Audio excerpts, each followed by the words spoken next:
Hello students, class 12th का chemistry का chapter number 2 solution start करने जा रहे हैं। ये इस चैप्टर की 4th वीडियो है। 4th वीडियो देखने से पहले फर्स्ट, सेकंड और थर्ड वीडियो देखना ना भूले। मेरा नाम है विकास और मेरे यूट्यूब चैनल का नाम है विकास इन्फोटेनमेंट। ऐसी और भी वीडियोस देखने के लिए मेरे यूट्यूब चैनल को सब्सक्राइब करना ना भूले। अब टॉपिक जो पढ़ने जा रहे हैं वो है मोलैरिटी। तो इससे पहले जो आप टॉपिक्स पढ़ चुके हो फर्स्ट, सेकंड और थर्ड वीडियो में, वो कौन कौन से हैं? Definition and components of solution, types of solution, concentration of solution में आप अब तक 4 टॉपिक्स पढ़ चुके हो। मास और volume percentage, mass by volume percentage, ppm और मोल फ्रैक्शन। अब हम इस वीडियो में पढ़ेंगे मोलैरिटी के बारे में। ठीक है जी। तो मोलैरिटी क्या होती है वो स्टार्ट करते हैं। मोलैरिटी यानी कि number of moles of solute dissolved पर लीटर ऑफ ए सॉल्यूशन। देखिए, 1 लीटर मेरे पास मान लीजिए कि सॉल्यूशन है, तो उसमें number of moles of solute कितने हैं, मेरे पास कितने मोल्स ऑफ सॉल्यूट है, that is called the molarity. तो मान लीजिए कि 1 लीटर सॉल्यूशन है, सॉल्ट सॉल्यूशन है मेरे पास, उसमें सॉल्ट सॉल्यूशन के जो अंदर number of moles of salt हैं वो है मेरे पास 2। तो मोलैरिटी कितनी हुई? 2 मोल्स पर लीटर। ठीक है जी। तो molarity equal two moles of solute upon volume of solution in litres. ठीक है जी। अगर आपको वॉल्यूम दिया हो मिलीलीटर में, तब क्या करोगे आप? अगर मिलीलीटर में दिया हो तो आपको 1000 से उस वैल्यू को मल्टीप्लाई करना है। ठीक है जी। तो पर लीटर है तो आपको 1000 नहीं लगाना है, पर मिलीलीटर अगर आपने निकालना, पर लीटर ही निकालना है, बट आपको वॉल्यूम मिलीलीटर में दिया हुआ, तो ऐसी कंडीशन में आप 1000 से इस वैल्यू को मल्टीप्लाई करोगे। ठीक है। और 1000 याद रखें कि ऊपर आएगा, मिलीलीटर नीचे, वॉल्यूम नीचे है तो 1000 ऊपर लिखा जाएगा। ठीक है जी। ऊपर वाले मोल्स ऑफ सॉल्यूट के साथ 1000 मल्टीप्लाई होगा, ना कि वॉल्यूम के साथ। क्लियर है? तो molarity is equal to number of moles of solute upon volume multiply 1000। तो Na यानी कि number of moles of solute, V यानी कि वॉल्यूम। तो मोलैरिटी जो है वो आपको फार्मूला क्लियर हो गया। इस फार्मूले से आगे के न्यूमेरिकल सॉल्व होंगे। तो सबसे पहले calculate the molarity of solution containing 5 gram of sodium hydroxide in 450 millilitre of solution. तो यहाँ पे मास दिया हुआ है सोडियम हाइड्रोक्साइड का और वॉल्यूम ऑफ सॉल्यूशन भी दिया हुआ है। तो मोलैरिटी कैलकुलेट करने के लिए हमें 2 चीजें चाहिए, मोल्स ऑफ सॉल्यूट और वॉल्यूम ऑफ सॉल्यूशन। तो वॉल्यूम ऑफ सॉल्यूशन तो दिया हुआ है, मोल्स ऑफ सॉल्यूट कैसे निकालेंगे? मास दिया हुआ है, मॉलिक्यूलर मास निकाल लो। ये सोडियम हाइड्रोक्साइड फार्मूला दिया हुआ है, यहां से आपको मॉलिक्यूलर मास मिल जाएगा। तो स्टार्ट करते हैं कैलकुलेशन इस न्यूमेरिकल की कैसे करनी है। तो मोलैरिटी किसके इक्वल है? Moles of solute upon volume of solution in litres. तो मोल्स ऑफ सॉल्यूट जो है वो किसके इक्वल होता है? Mass of solute upon molecular mass of solute. ठीक है जी। ये फार्मूला आपको याद होना चाहिए। मास ऑफ सॉल्यूट दिया हुआ है 5 grams, molecular mass of solute है, देखिए सोडियम का जो मास है, एटॉमिक मास, वो कितना? 23 होता है। ठीक है जी, लगा दिया 23। ऑक्सीजन का 16 होता है, हमने 16 लगा दिया। हाइड्रोजन का 1 होता है, हमने 1 लगा दिया। इन तीनों को प्लस किया तो 40 आ गया। देखो जी, मॉलिक्यूलर मास तो आ गया। अब मोल्स ऑफ सॉल्यूट किसके इक्वल होंगे? Mass of solute upon molecular mass of solute. तो मास ऑफ सॉल्यूट कितना? 5। देखो जी, लग गया। मॉलिक्यूलर मास था 40 भी लगा दिया जी। दोनों को आपस में डिवाइड किया तो 0.25 आंसर आ गया। ठीक है। अब वॉल्यूम ऑफ सॉल्यूशन हमें दिया हुआ है। अब क्या करना है? मोलैरिटी निकालने के लिए 2 वैल्यूज चाहिए थी, दोनों वैल्यूज हमारे पास है।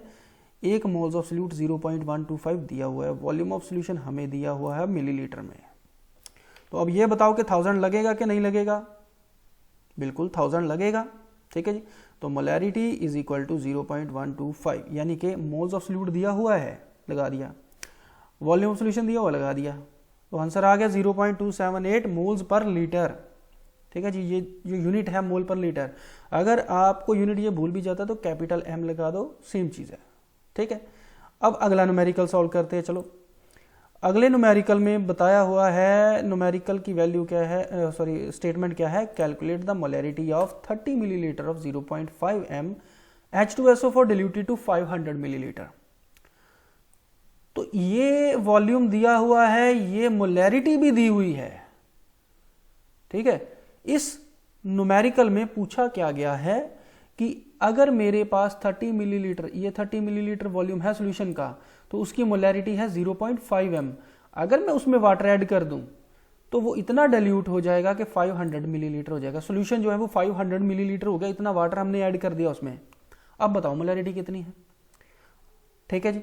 तो ये जो इनिशियल वॉल्यूम है ये है V1, ठीक है जी। ये फाइनल वॉल्यूम है V2, ये इनिशियल मोलैरिटी है M1, फाइनल मोलैरिटी हमने निकालनी है, कैलकुलेट करनी है। ठीक है जी, समझ लग गई। चलो, volume of solution V1 30 millilitre दिया हुआ है, M1 दिया हुआ है, V2 भी दिया हुआ है और M2 हमने निकालना है। तो इसके लिए फार्मूला है M1 V1 is equal to M2 V2। यानी कि अगर आप मोल्स ऑफ सॉल्यूट को वॉल्यूम ऑफ सॉल्यूशन से मल्टीप्लाई कर दो तो आपको कांस्टेंट वैल्यू मिलती है। सॉरी, मोलैरिटी को वॉल्यूम ऑफ सॉल्यूशन से मल्टीप्लाई कर दो तो आपको एक कांस्टेंट वैल्यू मिलती है। ठीक है जी। तो ये M1 V1 is equal to M2 V2, ये फार्मूला है। जब आपके पास 2 मोलैरिटी और 2 वॉल्यूम वाला कोई न्यूमेरिकल आ जाता है तो आपने इस तरीके से सॉल्व करना है। देखो, M2 हमें निकालना है, V2 हमारे पास है, तो V2 जो है वो हम इसको इस साइड पे भेज देंगे तो ये नीचे चला जाएगा और क्या बन जाएगा, V2 नीचे चला गया। तो फार्मूला हो गया M2 is equal to M1 V1 upon V2, कुछ इस तरीके से। ठीक है, तो ये आ गया आपका answer. M1 V1 upon V2, इनकी वैल्यूज पुट करो और आंसर कितना आ गया, 0.03 m। ठीक है, अगला न्यूमेरिकल सॉल्व करते हैं। अगले न्यूमेरिकल में देखो क्या पूछा गया है, बिल्कुल इजी है, जैसा मैंने आपको पहले न्यूमेरिकल करवाया। मास ऑफ सॉल्यूट दिया हुआ, तो मॉलिक्यूलर मास यहां से निकाल लो, ये फार्मूला दिया हुआ है, और वॉल्यूम ऑफ सॉल्यूशन भी दिया हुआ है। तो सिंपली आप मोल्स ऑफ सॉल्यूट पहले निकालो, उसके बाद volume of solution already litre में दिया, तो अगर लीटर में दिया है तो 1000 लगेगा या नहीं लगेगा, बिल्कुल नहीं लगेगा। ठीक है, बस उसके बाद आप इसको सॉल्व कर लो। अगला न्यूमेरिकल सॉल्व करते हैं हम।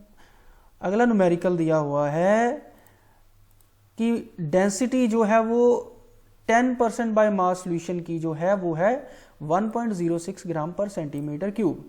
Calculate the molarity of solution. अब मोलैरिटी कैलकुलेट करने के लिए 2 चीजें चाहिए, moles of solute, volume of solution. तो 10% बाय मास है सॉल्यूशन का, यानी कि 10 ग्राम सॉल्यूट है, 100 ग्राम सॉल्यूशन है, तो सॉल्यूशन का तो मास दिया हुआ है, हम उसको वॉल्यूम में कैसे कन्वर्ट करेंगे। तो डेंसिटी दी हुई है ना, टेंशन लेने की जरूरत नहीं है। डेंसिटी अगर दी हुई है तो डेंसिटी फार्मूला लगाओ, density is equal to mass upon volume, और आंसर आ जाएगा। अब स्टार्ट करते हैं। सबसे पहले मास ऑफ पोटेशियम क्लोराइड कितना दिया हुआ है, 10 ग्राम। कैसे पता चला, 10%, यानी मास ऑफ सॉल्यूट कितना है, 10 ग्राम। तो अब अगला मॉलिक्यूलर मास निकालते हैं। पोटेशियम का होता है 39, क्लोरीन का होता है 35.5, दोनों को आपस में प्लस किया, मॉलिक्यूलर मास आ गया पोटेशियम क्लोराइड का 74.5। मोल्स ऑफ सॉल्यूट निकालने के लिए मास अपॉन मॉलिक्यूलर मास यानी 10 अपॉन 75.5 कितना हो, 74.5 कितना हो गया, 0.134 मोल्स आ गए हमारे पास। अब वॉल्यूम निकालना है।